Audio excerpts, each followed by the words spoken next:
What the fuck is that? Oh, did you get the no off?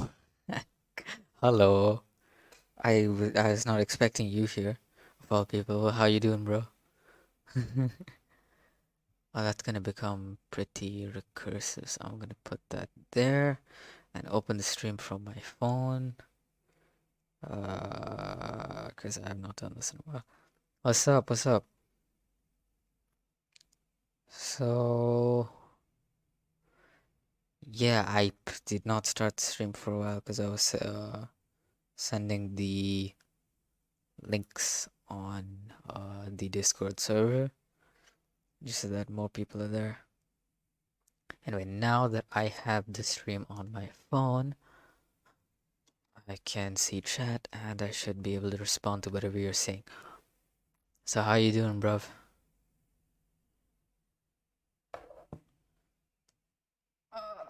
I There's a lot of stuff going on here. Oh,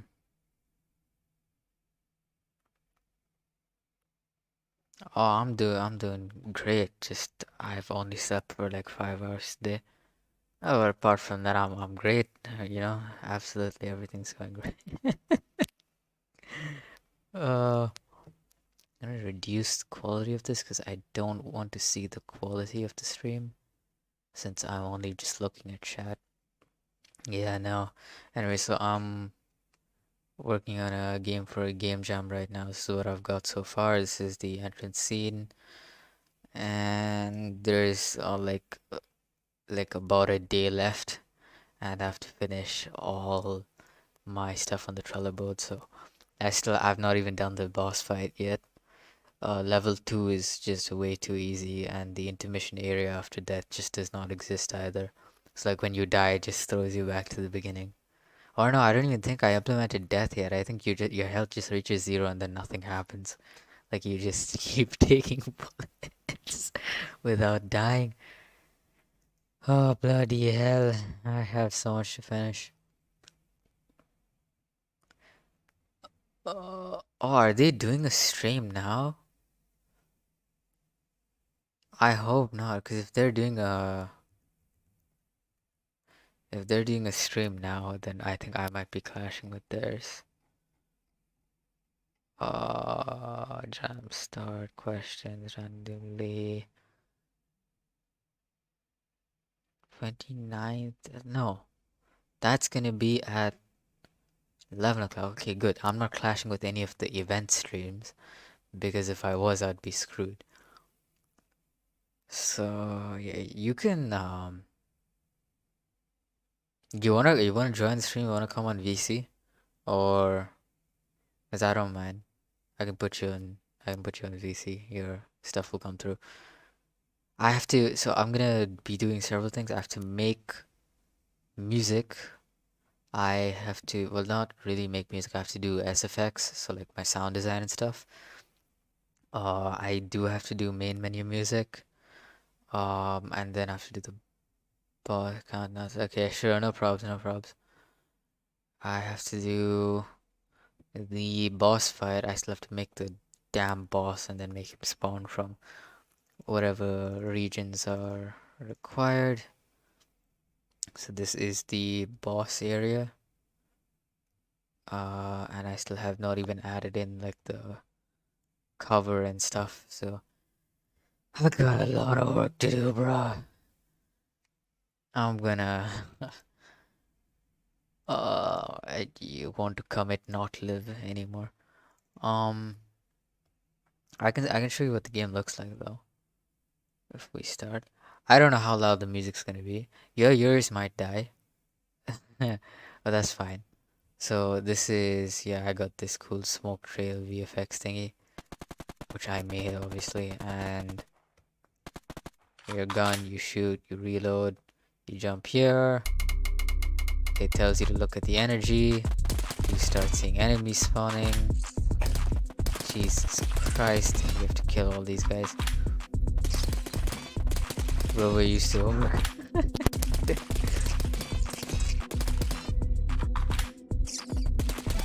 So you kill those, you come here, can fill this up. Now this door opens. Now that that opens, you can test fill this up. And now more enemies should spawn. With, oh my god, Jesus. I have to nerf that knockback because it's way too much. And I also have to add the spawn VFX for the damn other enemies. But anyway, that's besides the point. So now they're done, they're finished. We can head here. And this is supposed to be the boss area. So when I jump down into there, this should close basically. And you can hear the boss music starts. If you're wondering why the boss music sucks, it's because I made it, of course. Yeah. And then that just kind of goes. So now I have to make enemies spawn from these upper regions. And then fall down here. And then I want to add more of these boxes so that I have more cover. So the player can take cover. The last thing I have to add for the boss fights are energy canisters around the room. And so the idea is you kill enemies to get energy, you use the energy to fill up the energy canisters, and then that will weaken the boss.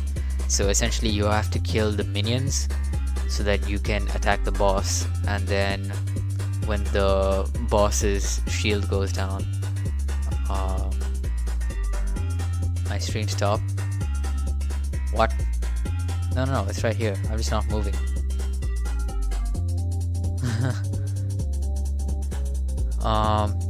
Yeah, it's just, I've been standing like perfectly still because I let go of the mouse. Yeah. It would be more obvious if there was like enemies moving around and shit. But yeah, so that's that. Idea is so you kill enemies, get energy canister. Energy canister takes down boss shield. Boss shield down means you can attack the boss and kill the boss. You win the game. Sick, yeah, thanks. Only took me like 11 days.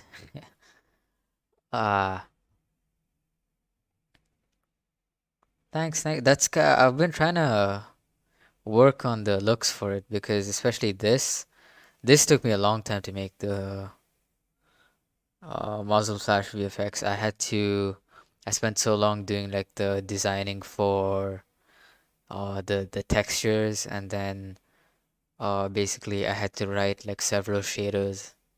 So that looks good. But I mean, yeah, and then you slap it together with this, right? So you got glow. If I take off the glow, it looks like shit. But yeah, the glow is supposed to be there, so you get that, a bright effect of like, like some explosion happening at the tip of the gun. So that should be that, and yeah. It's a pretty odd time for me to stream now because I generally stream in the evenings because that's when more people join. So right now I'm kind of just streaming fuck all reason. Um, yeah, anyway, I can add the spawn VFX for this guy. It's like Devourer. Oh, the spawn VFX is there. Why did it not? Spawn VFX instance. Also, yeah, you're gonna see a lot of code over here. Don't worry, it only gets worse. Nightmares just increase. Ass. Get treated ass. Agile SV. SV.global. Transform.org. How does it do for this guy? What does he do? Map fire rate. Call. Oh, I see. I can just steal that instead of writing the whole thing again. We can use our brains and just steal our previous code. This is how every program works. Create spawn VFX. Now, what?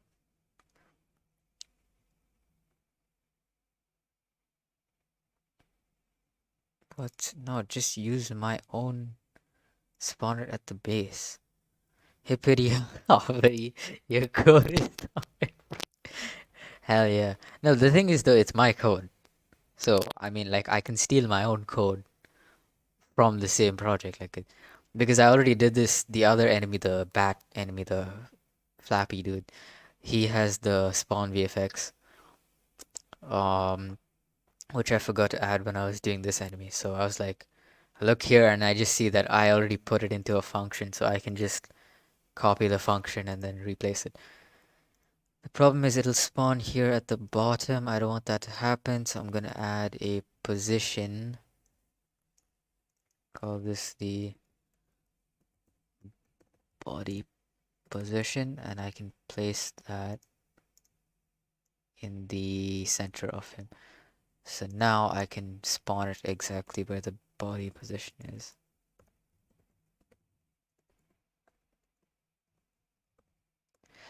And body position global transform origin. Please tell me all this is just gonna be so that the stupid like flame burst effect happens when the enemy spawns. So that's a bat. Yeah, there, it worked. Okay, cool. That's all I needed. I don't know if I should make them faster, because right now they're kind of incompetently slow. At least the bats pose a little bit of a threat because they literally fire at you, but these guys have to run at you and then knock you back, so I think I should probably make them faster so that they're more threatening. The issue with making them more fast is that they're gonna launch you into oblivion. um, well, let's try 15. Boom. Boom boom tak tak trrr.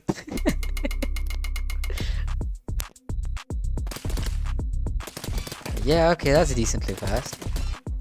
I can screw around with that. See, now it's actually like challenging for me to hit them, like, because I'm actually getting killed by them a lot faster. I should probably make it so that it slows down when they get hit by the bullet. That should be somewhat easy to do. I can go here and I can say var knockback, and as it's trying to move,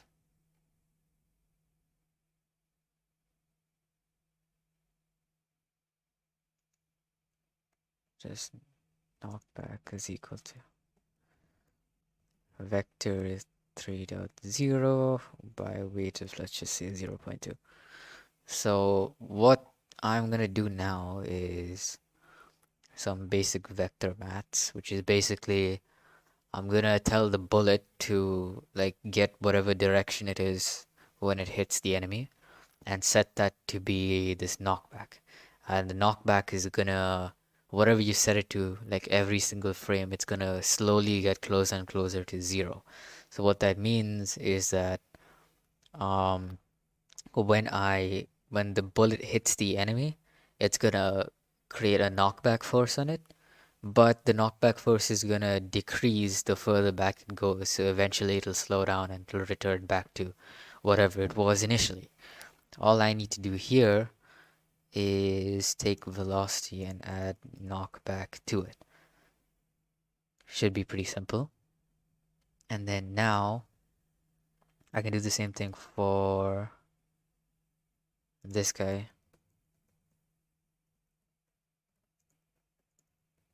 So now both enemies should be affected by knockback. So if I shoot them, they should go away from me instead of just like invincibly charging towards me. Because that would be kind of weird and unfair towards the player, because you know they'll be bullshit because they keep getting destroyed.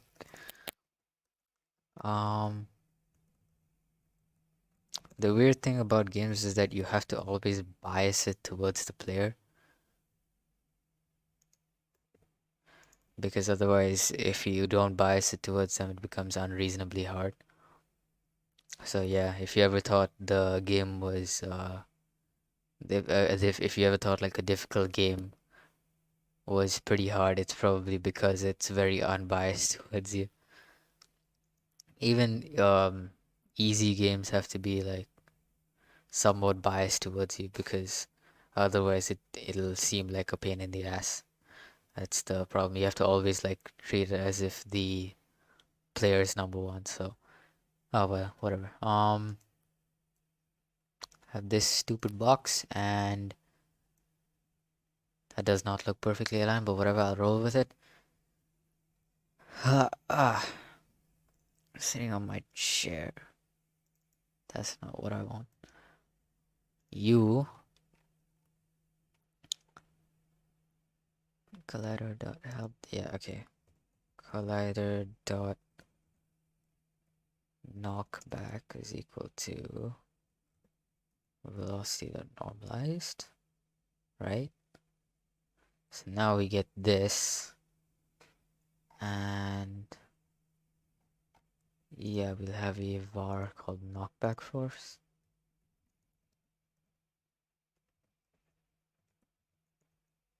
I guess I'll set it to 30.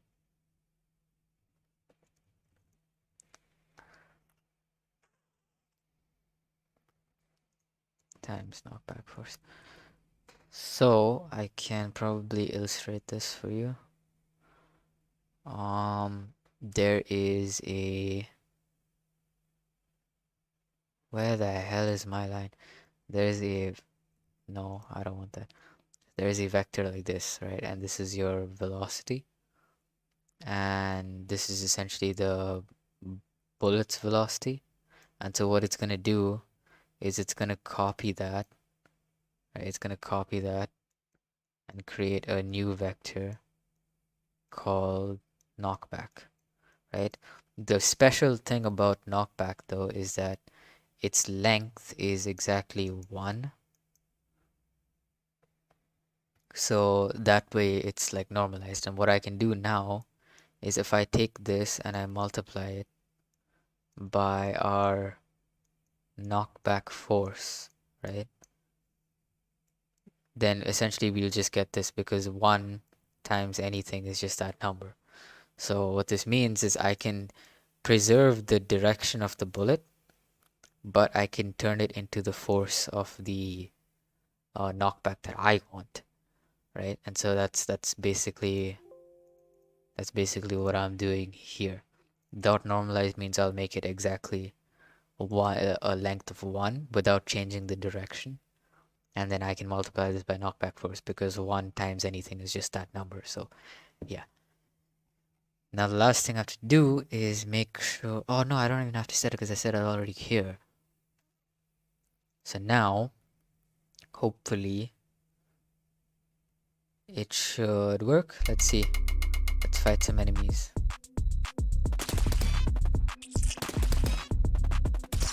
Doesn't seem to be doing shit. Oh yeah, no, they are slowing down. Hey, yeah, he is slowing down. He is going back. Yeah, you see he's being pushed back like that. Yeah, this is working. Nice. It's subtle, but it changes the whole thing from, you know, them rushing your ass faster than like prostitutes or some shit. Like it turns them much slower. So that way, like when you, because ideally, like you think of like when you shoot them, they should slow down, right? Like they shouldn't keep charging at you. They're not like Hulk or some shit. So that, yeah, okay, cool. Now that should be a little bit easier for the enemies. You wanna take a break and do some music? I can take a break and do some music. Or sound design more specifically. Actually, I won't do music, I'll do sound design. Because sound design. I want to get footstep sounds. The problem is with footstep sounds is if I go here to open game art, I can show you the issue with footstep sounds. Footsteps. And all the footsteps you get, can you search? Thank you. Uh, sort by sound effects. I don't want anything except sound effects. And you'll see that they all kind of sound like, I'll just make sure OBS has the right things. Yeah, okay. They all kind of sound like they're walking on grass or stone, like this.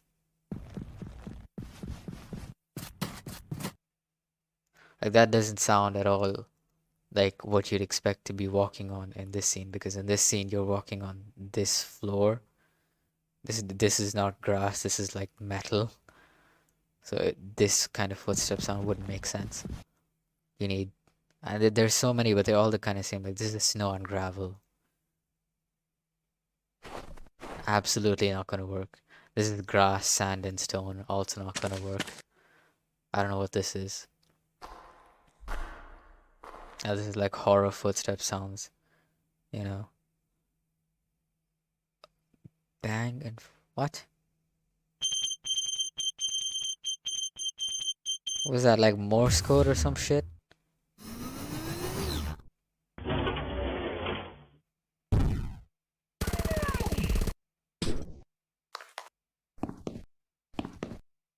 Oh, that might work. Yo, actually, those footstep sounds might work. Steps, platform, steps, stairs. Landing, OGG. That might actually work. Any issues I have to give the credit. Asset credits, open a file manager. Open this shit up.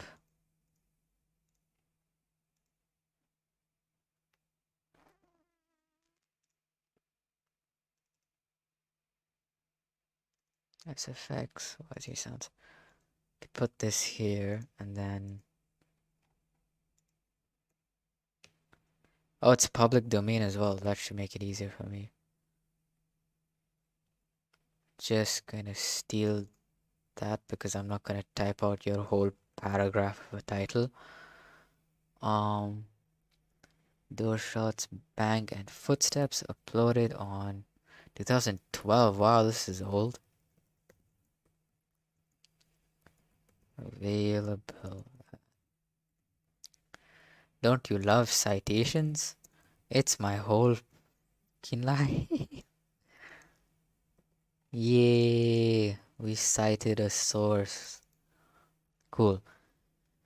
Now that we have that, I can go here and take this. I just want the footstep sounds. Call them YD footsteps. Put this here and should import. I swear if it crashes. Okay, thank you for not crashing. Player.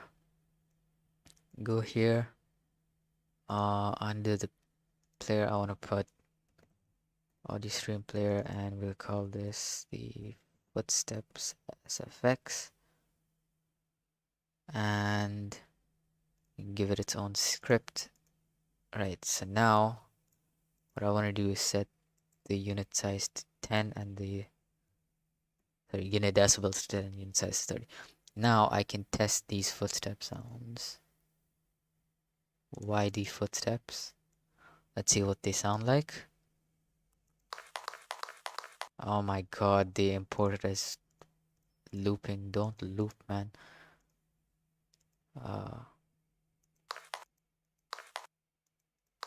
That's a really weird ass footstep sound. Oh, that might work. Platform 2. Okay, I like that one. I like this. No, I don't like that. Okay, so it's platform 1 and 2 we can use. Cool. Footsteps. So we'll get you. And we'll get you. And function step. Wait, isn't step already a function? I'm pretty sure. Oh no, stepify. Okay, I can just call it step. Step, bro. You know what? No, I'll call it.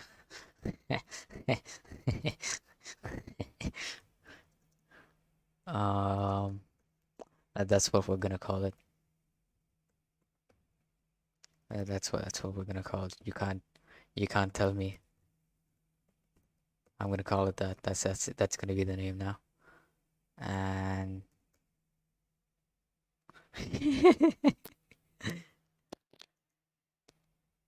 um, play. Oh, right, the pitch scale. We want this to be like a little random.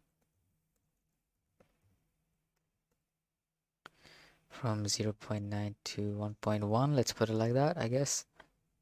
And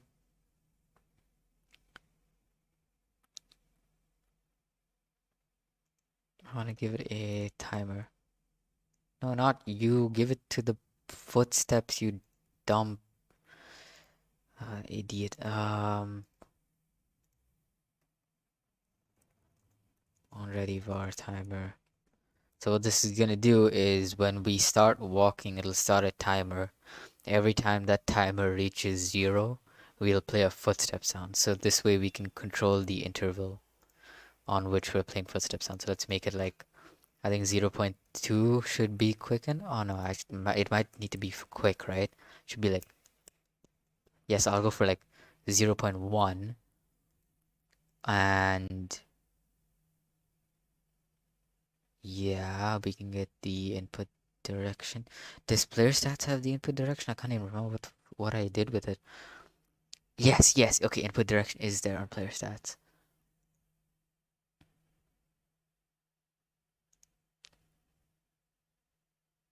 But that should most fearful min. Oh my god, my voice crack. Holy shit. Sorry. Hi, Lucy Lavin. Um, I was not expecting you here. Hi, how are you doing? The most fearful main character of any game, the Bean. Of course, the Bean is the most fearful character. Ignore that horrible voice. Um, yes, I'm adding in footstep sounds. I want to have them over an interval playing, but I don't know if I should. I think I can just signal from the player, right? Every time the player starts moving. Hey, hey, how you doing? How you doing? This is my jam for the game for the jam. Um, and I'm looking at my Trello list and I'm like crapping my pants because I have to do boss fight, fix level 2, intermission area, and I still haven't added the other stuff like I have to do main menu and the pause menu as well. Yeah, cool. I can do this where we now have the player, right? Player footstep sounds timer. I need to start the timer. Boss fight doesn't sound like a small task. Yeah, I know. There's 1 day left. 1 day and I've got to finish a boss fight. This is gonna be great. I can show you what the boss fight is. It's feasible. Like, it's not, at least like what I'm thinking of is like, it's a feasible boss fight that I can finish within that 1 day. Cause I'm free the whole of today and I'll be free most of tomorrow. So this is like the boss fight area. Essentially, this is where the player comes in from the other level. And what I'm thinking is like I'll have other boxes like these to give cover. And yeah, you'll have enemies that jump down from here. So they can spawn on the platforms and fall down. And essentially, the idea is that there's gonna be a bunch of these energy canisters. I already made them, so I don't need to worry about that. And so whenever you kill enemies, you get energy. You use the energy to fill up the energy canister, and when that fills up, you can attack the boss.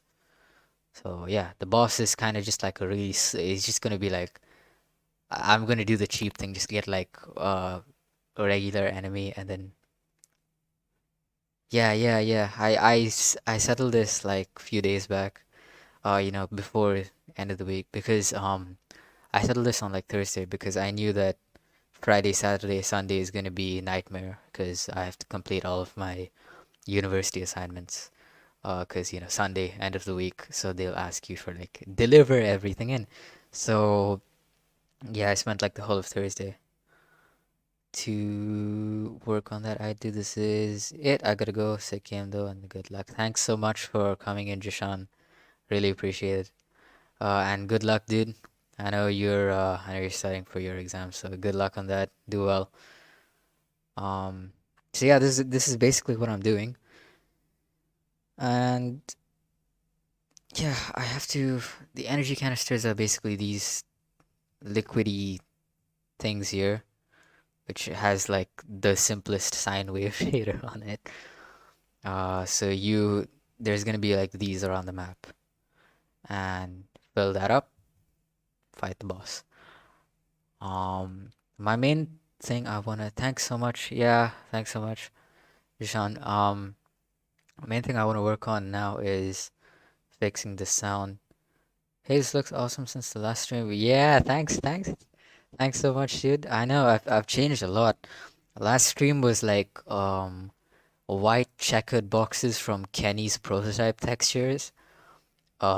With I had like this like anime style, really bright sky. But then I thought like, if it's gonna be a game about like, you're kind of like fighting enemies to get energy. So I thought like, that probably wouldn't be the most happy feeling. Like if you relied on killing enemies for energy, I don't imagine it would be the most upbeat game or like the most upbeat feeling. So I decided to change the sky to a night sky because I thought that would fit better. And yeah, I just to use like world environment actually threw on textures instead of prototype textures and now it looks a lot better. Um yes, I'm just gonna get this and I think I know what to do. I can say var, I'll just call it moving. It's gonna be false. So this way, what I can do is when this changes, I can emit a signal. So that way the footsteps only have to update what they're doing whenever this changes instead of every single frame. And I do imagine that would probably be more complicated if I did it per frame. So, um, moving is false. Come to the player. Player. Um,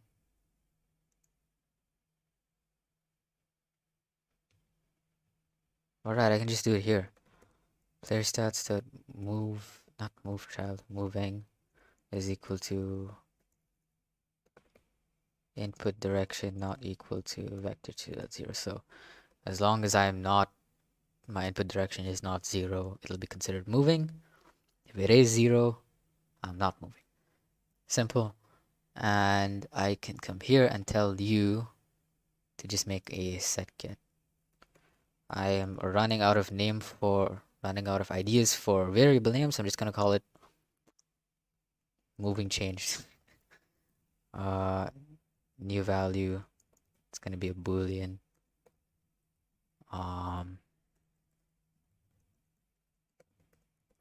That should be that. Set get moving changed. Please tell me that works. Thank you. Oh no, wait, I can't. Right, okay, I have to name this set because I'm gonna name the signal to moving changed. And you mid signal moving changed. Alright.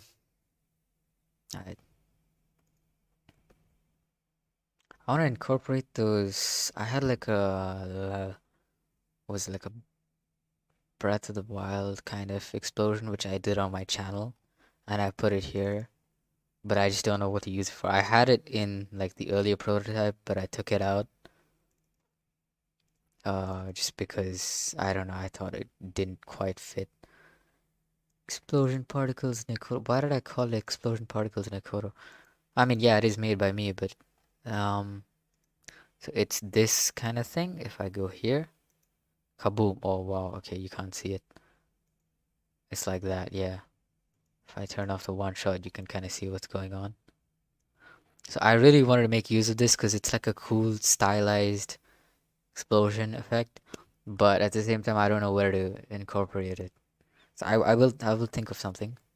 I'll definitely think of something and I'll get it done. Maybe I can actually use it in the boss fight. That might be pretty cool.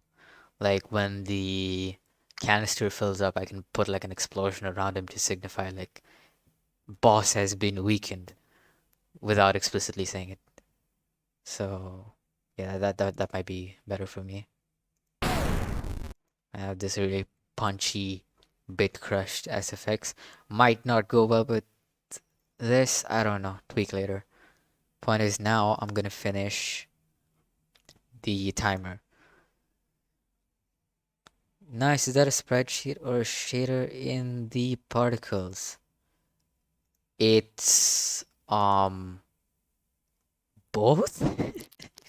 It's both. I did a video on this channel. But yeah, basically I love Breath of the Wild. It's like my favorite game of all time. And what I did was I basically like studied the explosion from there and I basically made these three textures which you see here. I made a shader on it and then I was like, how can I incorporate this with particles? So yeah, it's not a sprite sheet. I mean, it's making use of these three textures. Um, but yeah, it's these three textures with like a shader and then yeah, so this is just the smoke. Freight. Oh, yeah, that is me. I think all of the Breath of the Wild stuff in Godot shaders is me. If I'm not, I'm pretty sure all of the Breath of the Wild stuff. I don't think anybody else has done it. Uh, Zelda. Okay, no, this isn't mine. This is by GD Quest. And then yeah, these two as well. These are both mine. So yeah, it's this effect. My channel. I won't play the video, but it's here. This one. So this was the prototype I was working on. Same kind of effect, except here I used like 64 particles because I was like, yeah, I can just go AK with it because there's nothing else in this scene. So yeah, anyways, this is basically how I made it. So I took it from there and I put it here. I changed a couple of things. Like back then, I didn't know about how to use like particles material properly. So like I just had instead of using like the initial velocity with the direction, I used like radial acceleration, which is horrible for an explosion because it doesn't accelerate outwards. It like starts with a boom and then it slows down instead of like so my initial thought was like, what if I use an animation player with the radial acceleration, then I find sweet spot values. And I was like, I opened up Desmos and I'm just like, okay, if I have X particle velocity, where do I get the minimum? Find the stationary point of this curve. And I'm like, no, no, no, this is too difficult. So I went and looked at the documentation and then I realized there's just damping, which does exactly what I wanted. So I was like, yeah, okay, I'm just gonna make use of that. Um, so yeah, back on track. Footsteps. I'm gonna implement footsteps. Uh, okay, if I have that changes. Function ready, player stats, dot connect. Moving changed. Self stepbrother. Don't ask me why I named it that.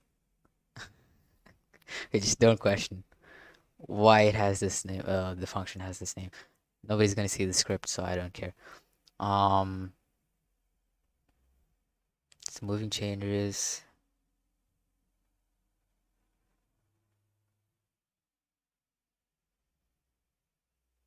No, it should not do this. It should start the timer, right?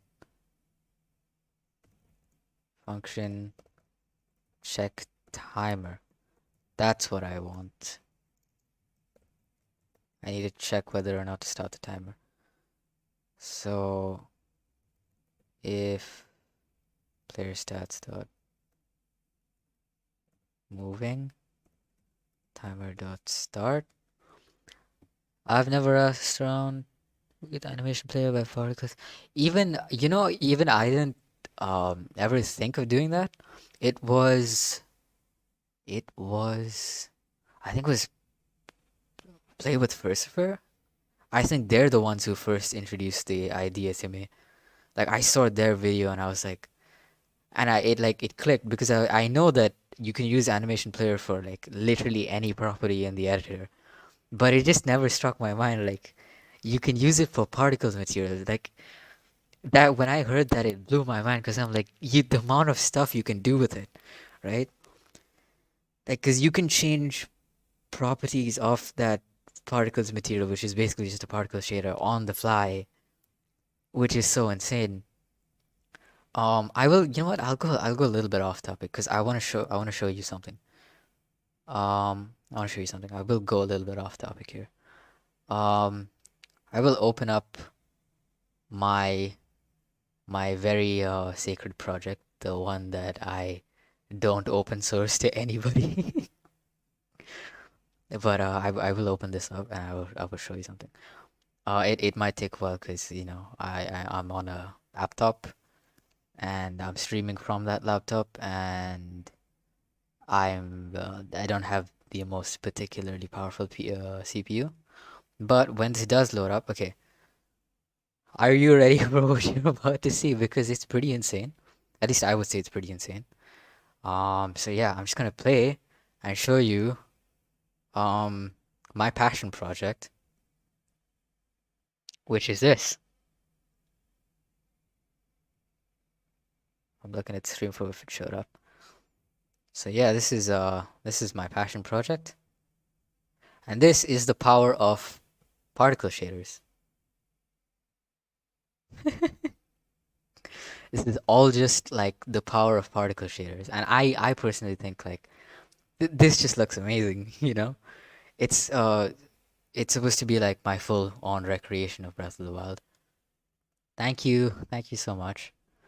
But yeah, and basically everything here is just the grass. Yeah, thank you, thank you, thank you. But yeah, this is all the grass is done using particle shaders. But I have cheated a minor bit. You have to cheat, right? Because the point of like any VFX is to like instead of like one-to-one simulating, it's better to emulate. The Legend of Zelda Beans Awakening, yes. I'm sorry if the mic clipped when I did that. Yeah, The Legend of Zelda Beans Awakening. That'd be great. I can show this to you right here. Um, by enabling the emission of the particles. And so this is essentially what the particles does, right? On the terrain, the terrain is basically comprised of the height map and the splat map and the normal map. Those three pieces of information. Let's just tell the bean of the wild, yes. So you have height map, splat map, and normal map. And so what my shader is doing is that essentially you can take the particle's instance ID, right? And using the modulus function, just basic modulus maths, you can make a grid, right? There's a guy called Bastian Ole. I don't know how to say his name, but he has a good tutorial on like grass particle shaders. So in that also you see like he does the same thing. He takes the modulus of the index of the particle, which you can use to make a grid, right? And because it's the index, like you have a unique identifier for every single particle instance. And then what I can do with that is use that grid to project it onto the height map or the normal map or the splat map, right? And from there, I can get three pieces of information. I can say exactly what height should I spawn this grass, exactly how should I orient the grass according to the normal map, I can find the normal of the surface and then orient the grass that way. And then the splat map can tell me whether or not this is like grass on the terrain or this is rock. So you can see it's not fully apparent, but if I move if I move it down, all right, I can't move it down, but if I look at this from the top-down view, you can see here this region is covered by rock. So it cuts out the grass, right? Because the grass is only this texture right here, and you can see the particles shader is already cutting it out of there. So yeah, this is essentially my thing. And what I found out is that you combine that with like a cool, maybe slightly overkill shader for the grass itself. So this is like for per instance, and you can create like some really sick, really cool effects like these. And I was thinking like, you know, you have day night cycles, you have wind cycles, you have like so sometimes the wind will be stronger, sometimes the wind will not be so strong. And the thing is because this is all a shader and this is all splat map, so that's where it stores the materials. Yeah, yeah. So a splat map essentially is in your in a texture you have, of course, you know, you have like four channels, right? Red, green, blue, and your alpha channel. So what you can do is just store like four floating point values in that texture. And so what that tells you is that essentially wherever there's red, you can use that as information to sample one texture. And basically what you can do using the splat map is that each of the four channels represents four different textures, right? So the terrain system will read the it'll read the splat map and it'll see wherever there's red, it'll put the first texture. Wherever there's green, it'll put the second texture, blue third texture, and alpha the fourth texture. And of course, based on the amount of the red, green, and blue channels, you can basically blend between them, which is how you create this sort of thing over here. So you can see it's not quite grass, not quite rock, it's blending between the two of them. So that's all done using splat maps, yeah. Those are the three maps that make up any terrain system mainly. The height map, the splat map, and the normal map. You need the three of those in order to create your terrain. Well, I mean, you don't need the splat map unless you want textures, which you probably do. So I count it as essential. Anyway, yeah, so my thing was like on to the last thing I wanted to say was just that because you can animate those properties, it blew my mind because I was like, yeah, so you can see the wind strength here, I can raise it to something like 4, yeah? So if I wanted like at some part of the day to switch between the two of those things, I can animate the wind strength property. What about more than 4 materials? That's a very, very, very good question. And that the probably the person who's best qualified to answer is Xylan himself. I can give you a kind of brief rundown about it though. So the splat map um method is called in his terrain shader is called classic 4. But you'll notice that he also has array, multi-splat 16, and custom. So in these, what you do is essentially you define a texture array, right? The downside is it's slightly less performant because you can't pack it into a texture, right? Because if you pack it into a texture, you can throw the workload onto your GPU and just tell the GPU like, look at this texture and put the relevant terrain texture based on whatever color values are here, right? So instead of that, what you have to do is you pass a texture array and you have to compute this on your CPU. And then, you know, that texture array can be however big you want it. And then you basically take that and pass it onto the GPU, right? So that's essentially what this array format is. And then you'll notice there's also one called multi-splat 16. So essentially multi-splat 16, as the name suggests, there are 16 channels. And I think you can probably guess already how he's doing that. So 16 channels is just, if you do 16 divided by 4, that means 4 textures, right? So essentially what he's doing is that you can take you can make like 4 splat maps basically and pass 4 splat maps to the GPU. The downside is you have to do 4 texture samples instead of the just one. The upside is you get up to 16 textures that you can use. I wouldn't advise going above that because you have to spend more texture samples on the actual terrain itself because you have to think about like you have to do 4 texture samples to figure out what what texture to put here, and then you have to do like 16 samples to figure out the actual texture that correlates to. So it's like it's 20 texture samples in total, much more performance intensive. But yeah, that's more or less how it works. There are engines like Unreal Engine and stuff which have their own implementation of terrains, and they do some crazy stuff that I don't understand at all. But yeah, that is the main idea behind this. Anyway, I'm gonna get back to my project, implementing my footsteps, which I've been procrastinating on for far too long. I wonder how long have I actually been streaming for? About 52 minutes. That's much longer than I normally do. That's really interesting. I didn't know that was a limitation. Yeah, it is. Yeah, it's like trade-off. I mean, that's what I find really cool about those things. Keeping you off your. No, no, no, don't worry. I love talking about this kind of stuff. Because, yeah, in a sense, I'm also like starved for it because not that many people ask. But I'm glad you asked because, I got to talk about it and I really love to talk about that kind of stuff. So, because I'm kind of a nerd. Um, yeah, it is a limit. Oh, my mic fell down. It is a limitation, but some really smart people figure out ways to work around it. So, and those are the people at like Epic Games who work on Unreal Engine. Footsteps Amber. Start this. Else. Timer dot stop. And timer starts up. This is not on auto start. And I need to connect this to Stepbrother.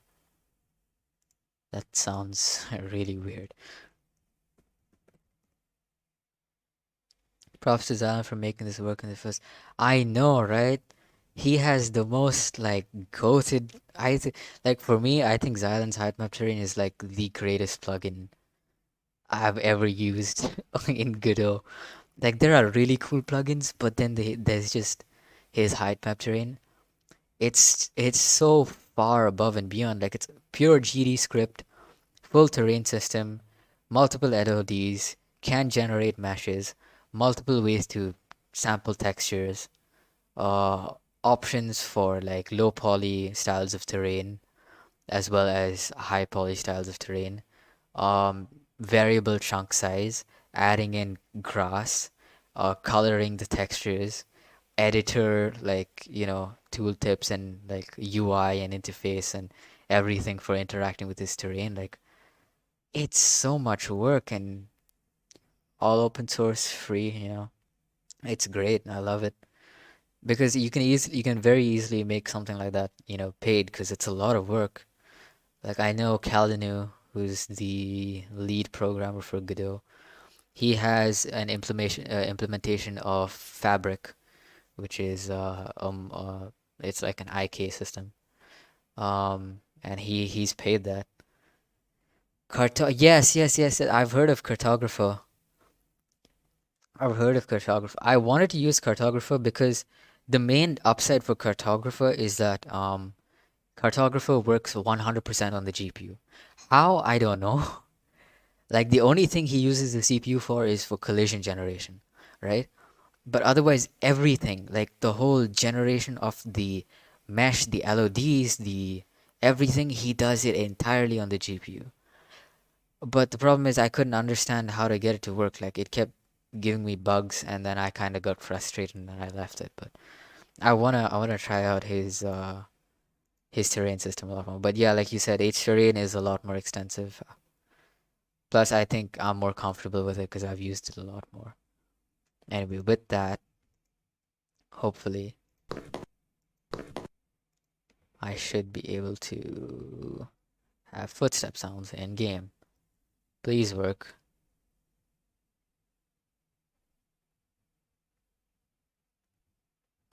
That, yep, that's great. Eh, that's great. Check timer, moving, change stuff.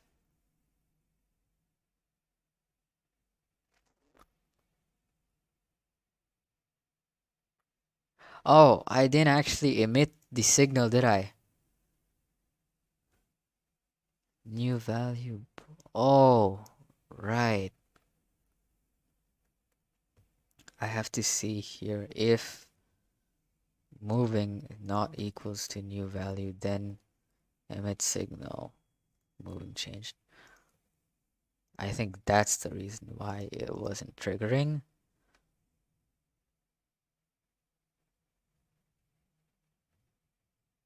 Nope. Up. Oh, that's. Oh my god. That's not what I wanted. I see, I see, I see, I see. I see. My brain cells. Um, let's run through this from the top. Okay, so player sets the singletons moving to this, right? So moving is true if the input direction is not 0, and it's false if it is 0. Player stats has a set get. Every time moving is changed by the player, it will call this function with the new value. If the current value and new value are different, it will say moving changed. When moving changed occurs, send that signal to our footsteps SFX. And that will call the check timer function. And if player stats is moving, start the timer. Okay, I should probably print every time this is called because I want to see how many times this has been called. So it's called once.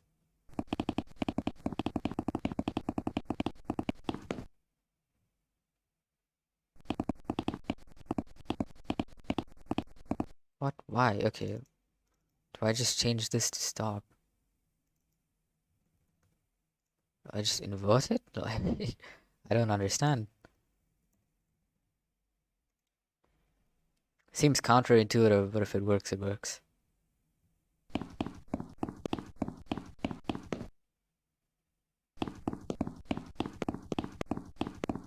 Oh, that sounds jarring. Congrats, you've implemented.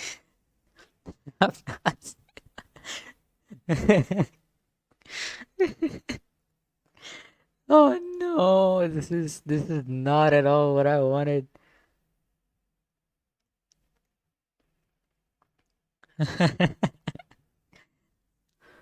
Um, okay, I guess we can function underscore. No, I don't want to do it from process function though. What if I make it like 0.95 and then 1.05? So this changes well, this changes often. Imagine a guy with a gun dancing across the room and shooting bats and brain tiger looking creatures while having extreme amounts of sleep deprivation and filling up random energy canisters in a facility. Yeah, no, I think they might send you to a mental asylum for that. I think you probably think that you're crazy. Uh, I've made I've made tap dancing. I've successfully made tap dancing, yes.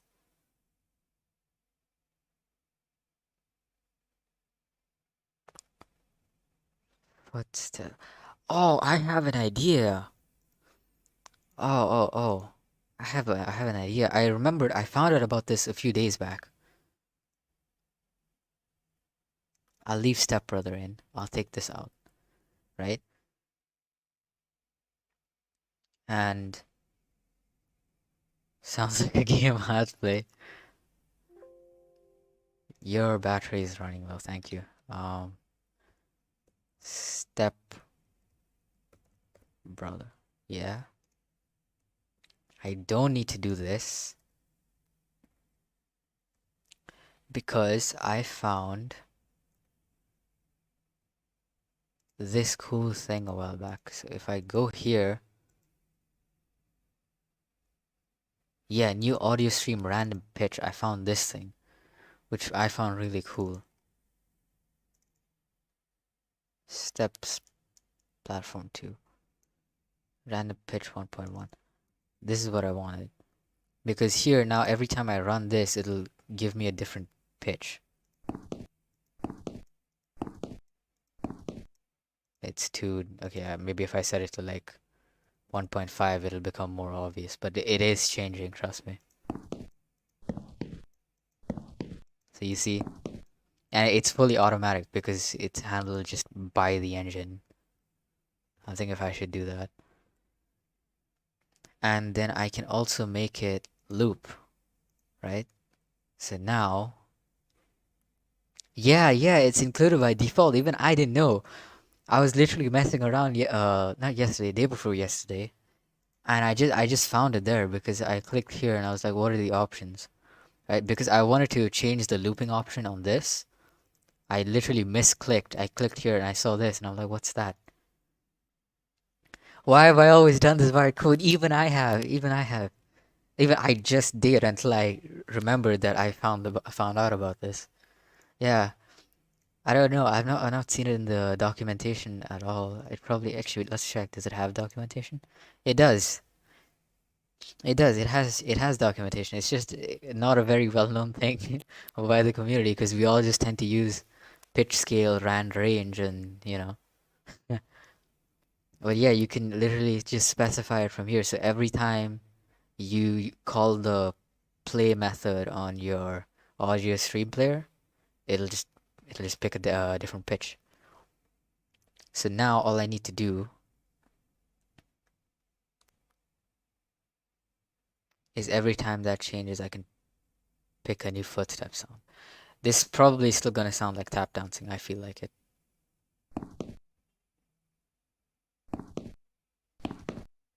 Right, it's only triggering. Uh,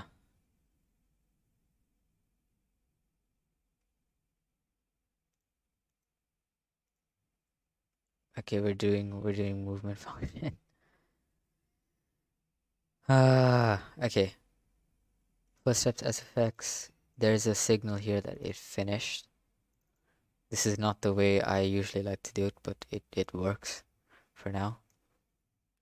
And we'll just copy that and hit play, right? And what we can do here is if player stats dot moving, we can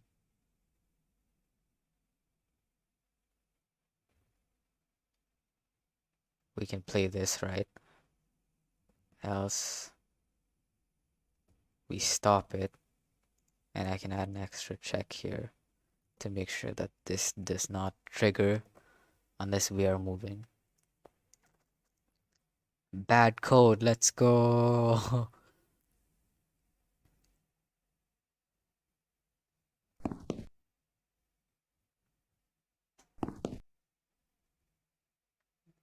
That's not what I wanted. Wait. I have a feeling this is being set wrong. Print player stats dot moving. Why do I feel like it's doing it the opposite way? When I knew it, yeah, when I start moving it's false. Oh crap. And when I stop moving it's true. This is the issue. Okay. Yeah, no wonder it was messing up last time. What did I do wrong? Input direction not equal to vector2.0 means it's moving.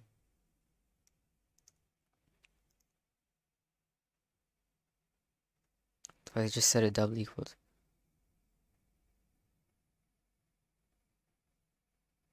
What? That seems counterintuitive. I think I've said counterintuitive like 12 times now in this stream. Okay. We're getting there.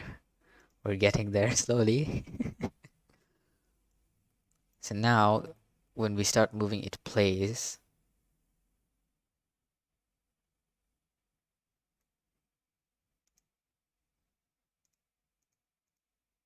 Turn this off.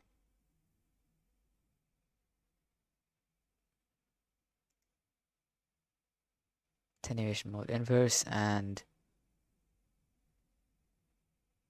starts playing. When that finishes, check if you're moving. If we are moving, continue to play the stream, but choose a different stream from our footstep sounds.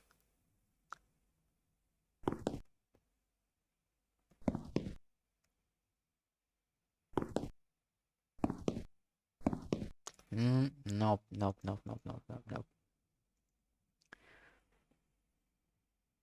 What's going on here? Is this actually triggering? I feel like that's not running at all. Like, whenever the sound finishes, it's not actually indicating that the sound finished. Oh no, it is.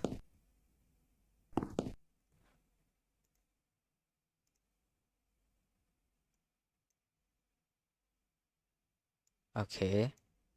I want you to print player stats dot moving. I want to make sure that when this is being called, it shows that I'm moving.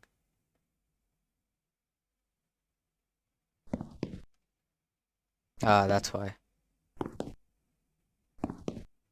It's false. Okay. What? Ah. Why?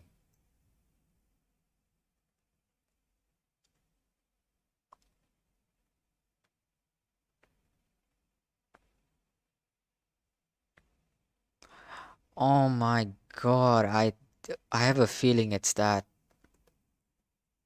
I have a feeling it is that. Signal moving changed. New moving. Right? Because I feel like it's passing the old value with the new value. So I always get the new value whenever I'm interpreting this.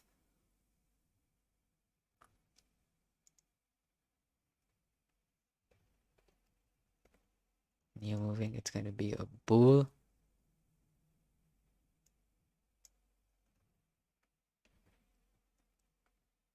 Is that going to work?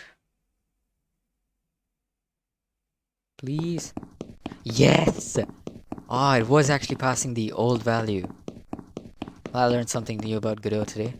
So apparently when you call the signal, sorry, when I emit the signal, actually it's not weird, I guess it's kind of expected. So what's happening here is I think what's happening is when the main thread reaches here, it's checking this. It emits this signal and then immediately runs into this loop, right? But because it's doing that, this last line is not actually run yet. Ah, I see. So I should pass the new value, or I could just assign it before that. But you know, I got it working now, so I'm not gonna refactor.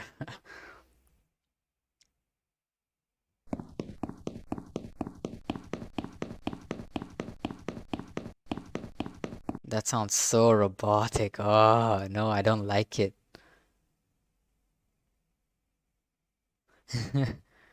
It's like ta ta ta ta ta ta ta ta, you know, it's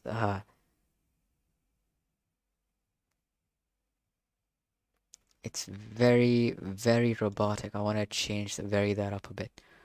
So I'm gonna save these as resources, the power of resources. SFX, Wadi footsteps. We'll call this platform 2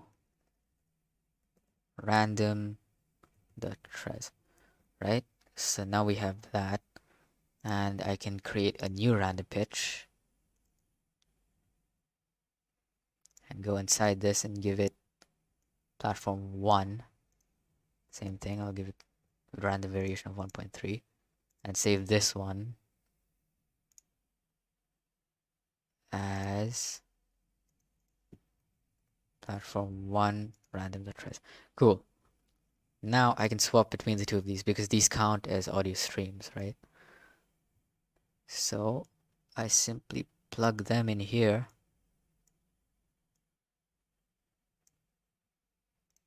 Right? And stream is just a random one of those.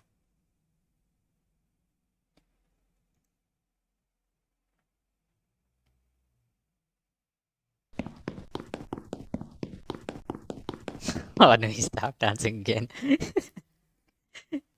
I like it. It's got like a groove to it, you know?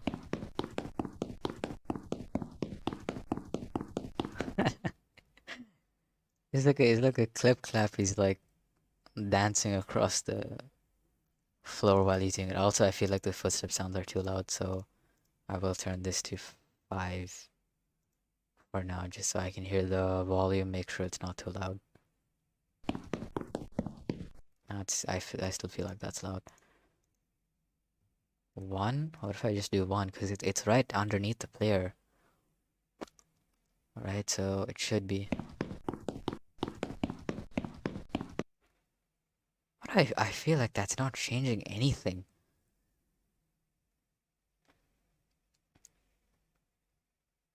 Do I change the unit size?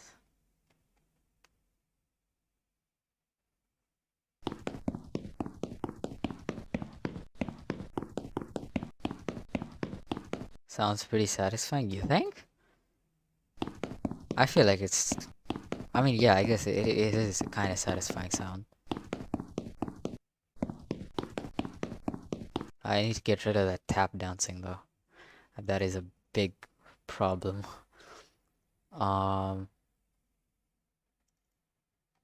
think I can just do that by reducing the variation, right? If I go back to 1.1 for both of these, it should be a little less tap dancey.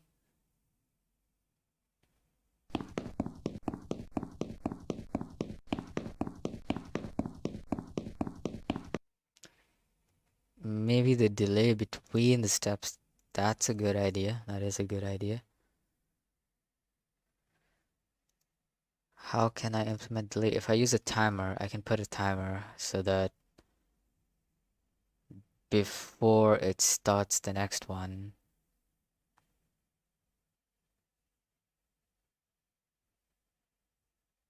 Yeah, I can do that. Right, I can. Let's bring back our timer friend.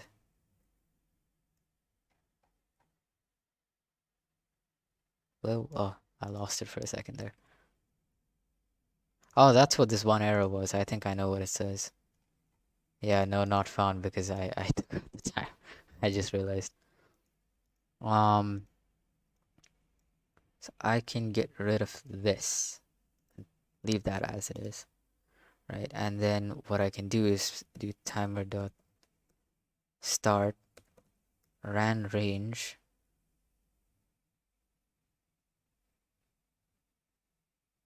Oh, that's fine. We can experiment. I got time. 0.15. So we'll. Oh no! If I put delay, oh no! If I put random delay between the steps, it'll become tap dancing. You know what? It because it'll be like that. Yeah, I don't want that to happen. It'll sound like banda music.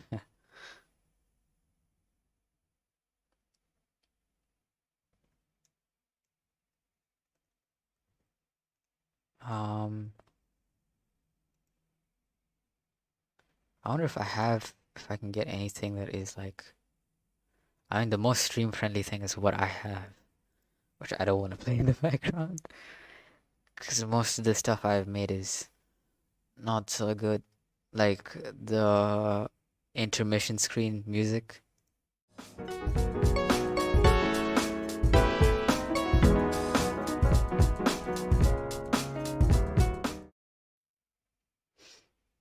I wonder what I should do.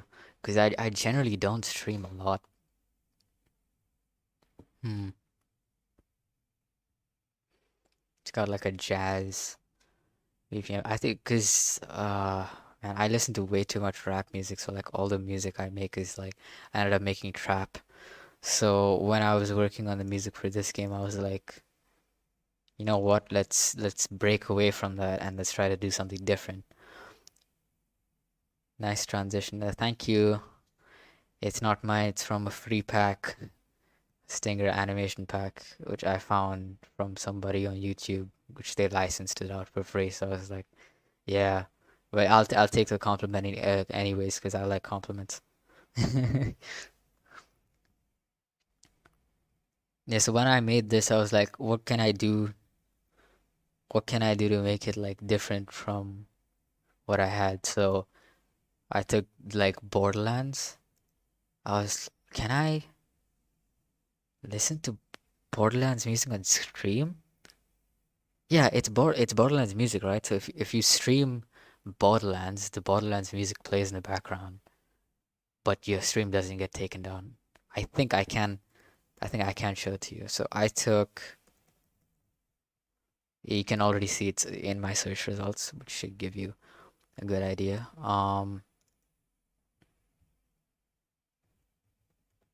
Southern Shelf ambient, right?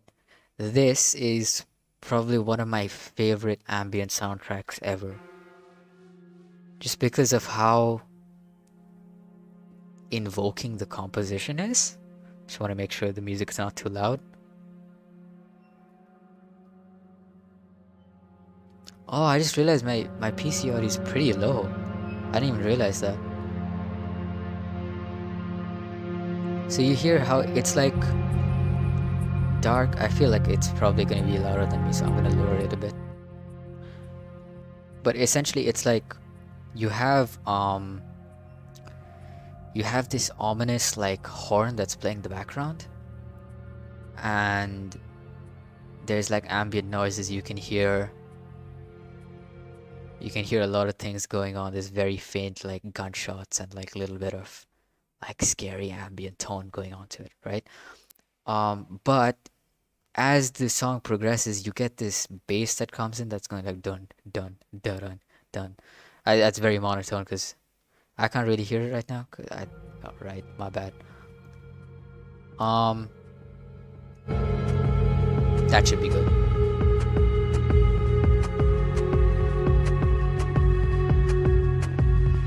And you can hear the drums are slowly coming in, like a little dun, dun, dun, dun, dun, you know. And I love that because it's not overpowering. Like you think of the games sounds, I paused it for now, but like you think of the game sounds that have to be overlaid on top of this, right? Like you're gonna have gunshots going down, right? For example, and maybe like splattering of blood, and maybe somebody getting hurt, and voice lines of characters screaming on top. So those generally would take up like mid to high frequencies, except maybe gunshots and stuff that might take up some of the lower frequencies. And so you like listen to the way this is composed, and it's like it takes up like as little space as possible. A lot of low end sounds, right? I know. So I was listening to this and I was like, I love this. And my the Southern Chef battle music again, my favorite combat music. It's so good, so hype invoking. So I took that and I was like, let's open up FL and make something. And I was like, this is what I came up with. I don't know which iteration this is. Is it number 2? Yeah. And so this was the music that I came up with, inspired by that. And I was like, you know what? I think it might fit the game.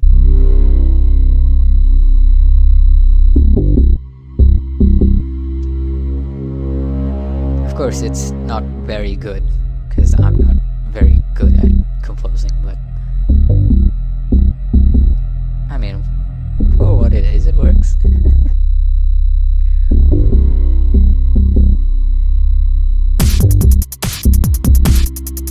That initial snare drum sounds almost like a gunshot, the way it comes in. It kind of slaps you in the face. It's like, here, you know. That's gonna clip. That might be too loud. I just realized. Yeah.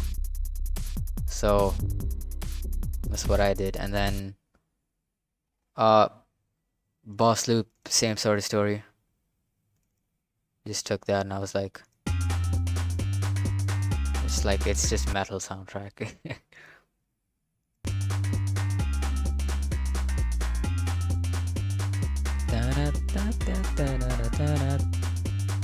Thank you.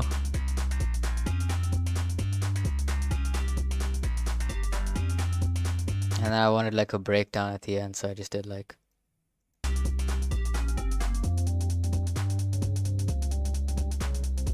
One thing I like to do is IRL, I play the drums, like I'm a drummer.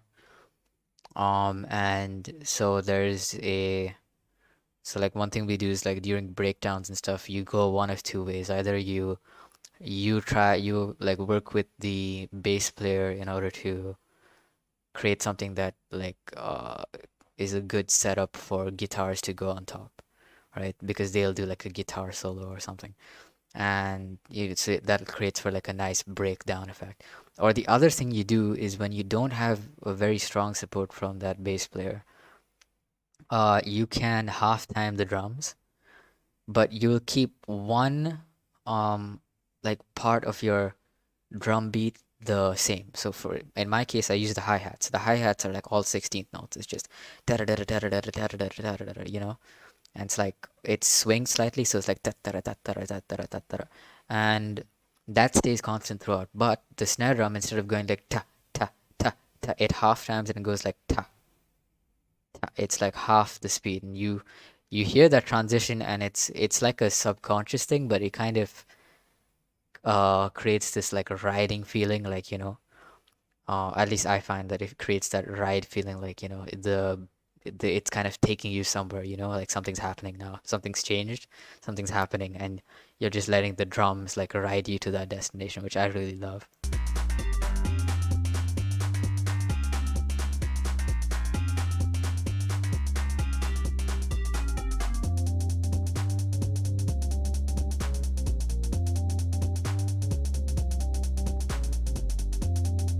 You see, it's like slower, so yeah, that's all I know about composition. Drums in my tracks are usually quite lacking. That's really useful info. Oh, well, I'm glad I could help. If you need any help with drums, come. I don't mind. Ask me anything, because I played drums IRL, so I can give you, at least I hope I can give you a pretty decent answer. There's I guess the one other tip I can say is for making use of hi-hats and snare drums. So hi-hats, you always use them to make movement, right? Because like depending on the speed of the hi-hat, it can also change sort of like the tempo or like the feeling for the person who's listening to it. So if you have fast hi-hats, they perceive it as a fast song. If you have slow hi-hats, it's perceived as a slow song, despite the rest of the drums remaining the same. So if you want to give something quick movement, you can do like all 16 note hi-hats. Whereas if you want to give something a slower, a little more calm movement, you use slower hi-hats. And snare drums are very good for emphasizing something happening, right? So like if you want to make it like an intense soundtrack, you'll put very frequent snare drums. So you'll put like ta ta ta ta. It creates that thing like, you know, something's about to happen. It's like when you snap your hands, snap your fingers, and you're like, something's about to happen, right? Like you create that kind of energy that something's about to happen. And if you want to do a breakdown, then you can do exactly what I just showed. Like you can half time the snares so that they go a little bit slower and they kind of indicate like a little bit of eeriness in the track. You know what? I'm gonna take a break from this. I'll get back to it later. Um, and then I'll probably show something here. So let's lay down a track and not mute it. And here I'm gonna put down a kick and a snare pattern. Very simple kick and snare pattern, right? Or I could do something, you could spice the kicks like,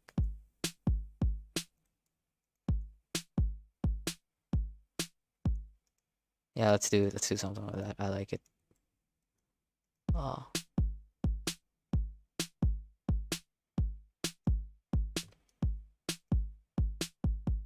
Yeah, right? And you hear this is like, this feels, there's no energy to this, there's no movement, there's nothing, like there's no pizzazz, right? Now, if I add in hi-hats, you can feel, you know, something's happening, right? You feel like, okay, it's moving, it's going somewhere. And then if you want to make that tempo faster without actually changing the rest of the drums, literally all I'm going to do is just 16th note these hi-hats. You can feel it feels a lot faster now, even though it really isn't. It's the same tempo, but it just feels a lot faster, right? Basically all my drums ever. Oh, don't worry. And back to that idea of the snares, like more frequent snares. If I did something like this, like if I put the snare drums a lot more frequently, it would sound a lot more like a, it'll sound a lot more like a more intense soundtrack. Like, you know, something's about to happen, you know, it feels a lot more intense and tight. What I like to do is I alternate between claps and snares, so you get, or you could also do it like that.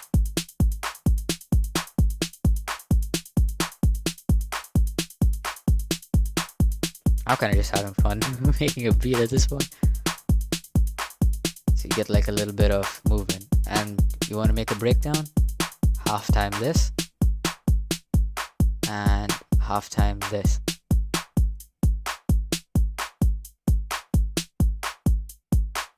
Feels a lot slower. Although nothing has actually changed. I'm still at the same 130 BPM tempo. But you can really like change the... Don't know when to use claps, so I kind of just avoid them most of the time. Claps are a very cool tool. But yeah, like, so the clap and the snare are, they both take up, like, they have this rich mid-tone frequency. And what I do, like, everybody uses them differently, right? In like trap music and stuff, generally they don't use snares at all. They'll just use claps, right? So they'll do something which is like completely different. They'll just use the claps in place of the snares to take up those mid frequencies.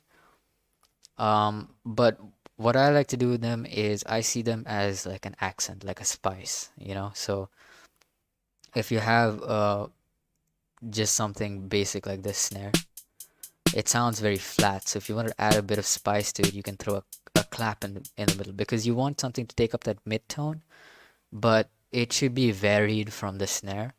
So you can use them as like spices, but like any spice, you use it sparingly, right? You put too much of it, it's gonna taste horrible. It'll be like way too spicy. Nobody's gonna want to eat that, right? So you use it as like an icing, you know, just like sprinkle it on there.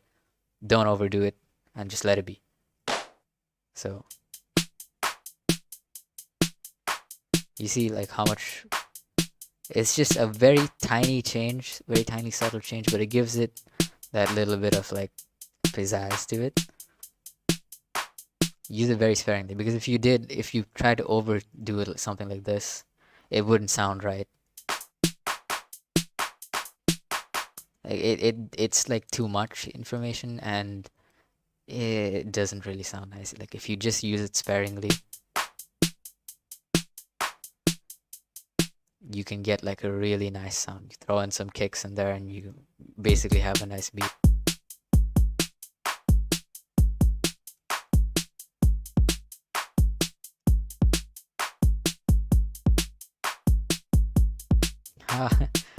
I'm glad I could help. I wonder if I can work anything out.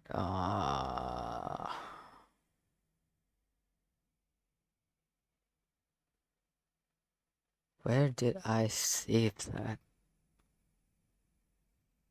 I actually don't know where I saved that. Um,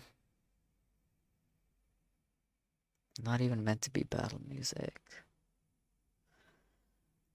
Was it this? I feel like it wasn't this. That's the boss music. Um, that's just the Borderlands style ambience. Uh, did I actually complete this? No, I did not complete it. It sounds horrible. I guess that the spice theory also goes for things like toms and open hi-hats. Open hi-hats, yes. Toms, maybe depends on the genre. If it's something like jazz, you can really go all out with the toms, right? Because they have something like they do like drum rolls all around the drums. They get like funky and spicy with it. Like six, like they'll go into uh like 6/4 time, 3/4 time, 17 stroke rolls and all those kinds of things.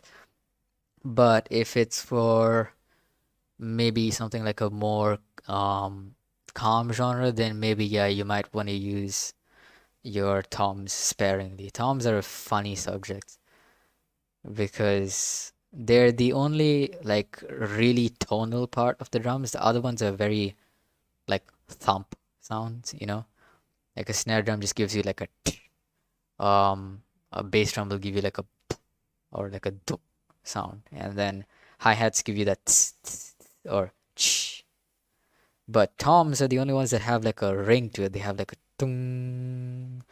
So, they can kind of, depending on how you use the toms also, they might interfere with your melody, right? So that's why in jazz they kind of go all out with it because in jazz they have so many varying melodic patterns and stuff that are all occurring at the same time that all come together in this like one harmony joined by tempo.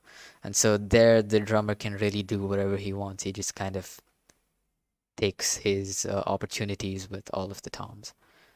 But otherwise, I would say unless you're doing jazz, then I guess yeah, what you said for toms also applies. Yeah, I generally don't use toms much in composing. I use toms IRL because I like to play jazz on my drums. But yeah, no, I mean I like using toms for practice and stuff because you can go around the drums and stuff with them and have a lot of fun, create a nice jazzy soundtrack. But in my compositions, I don't really use toms much. I've only used it like I think twice or thrice in like the very weird projects that I have here that have horrible names. One thing I like to do is just to take songs I like and then try to remake them because you learn what kind of sounds go into those songs. Even if you can't perfectly remake it, like at least you learn something new, like what kind of instruments are used there, what is the timing on that, how have they made use of different melodic patterns, what kind of SFX goes on, maybe special sound effects or sound things that they do, like fade in the music or bend the time or they swing certain things or they orchestrate something differently. So Yeah. I would play them on stream, but I don't know if it's gonna screw with the YouTube copyright DMC thing because they are remakes, right? So they sound a lot like the original song. Like I can probably play like 1 second, but that's about it because I don't wanna risk going above that. This is a very popular song. If you know what that is, you know what that is. I'm not playing more than that. I can take off the first track and it might be obvious then. But yeah, you see there's like so many things that goes on. There's like a sample, snares, kicks, hats, then your bass drums, ride cymbals. Here they have this random African marimba that goes like tung. Here they have more snare breakdowns, and they have an odd time signature where it's like 6 plus 2 plus 1 plus 7, which is a very weird time signature for repeating itself. But yeah, I'd say probably, I mean, if you want to get better at anything, you just do it, right? Like, you want to get better at something, you just do it, get up, do it. Makes me want to mess around with drums more. I usually stick with nothing more than a snare, kick, hi-hat, and a cymbal, or reverse cymbal, here and there. Oh, nothing more than a snare, kick, hi-hat. So that's really all you need, I think. For most beats, that can be enough, but every instrument has their own advantages and stuff. Like you gotta, like I only know a lot about drums, for example, right? But when it comes to something like guitars, piano, other kinds of melodies, I'm very musically illiterate. I can hardly remember the keys of a piano, like C, D, E, F, G, A, B. I hope that's right. I don't even know if that's the right order of the keys on a piano, right? But yeah, so I mean, the best thing is to just ask around, ask different people for opinions, because I mean, you can learn everything by yourself, but I prefer like asking people and getting their like professional opinion, right? Because it's always better that way. Yes, I'm more of a melody person. Oh, that's cool. I should probably ask you something if I ever get stuck. Which happens a lot to me because I'm usually like, minor scale, how do I work with this? This doesn't sound right. What is a seventh chord? I don't know. Do you play any instrument?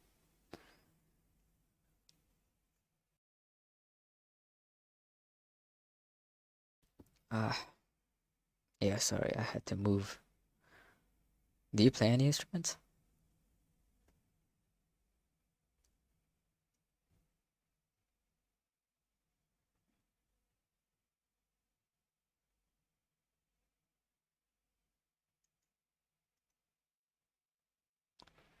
Not that I really know what I'm doing though. I try to play piano. Oh, I see. That's nice. That's nice. I like jamming out with people, because um, especially like when I was in high school, and it was the most fun thing ever because they had like basically it was Michael Jackson's Black or White, that song, and there was like it was supposed to be them presenting it at the assembly, so it was like each class had to do some kind of presentation year round, yeah. So it was like the turn of our class, and they were like, yeah, we need to do something. I forgot what there was like a theme, and they were like, we have to follow this theme, and the theme was something around like equality or discrimination, something like that. And they chose like, why don't we perform Michael Jackson's Black or White during the assembly, and we're like, okay, who plays guitar, who plays bass, blah blah blah. And what is this? What is going on? No, no, don't open guitar song. What? My phone went. Oh my God, I think I just called out Google. It just picked up on okay Google somehow. Um, no, okay, oh shit, don't. I didn't mean to say that again. I have to ban that word now from my brain. But yeah, they were like, okay, so we'll get a guitar player, we'll get a bass player, and we'll get a singer, and we'll get the backing track.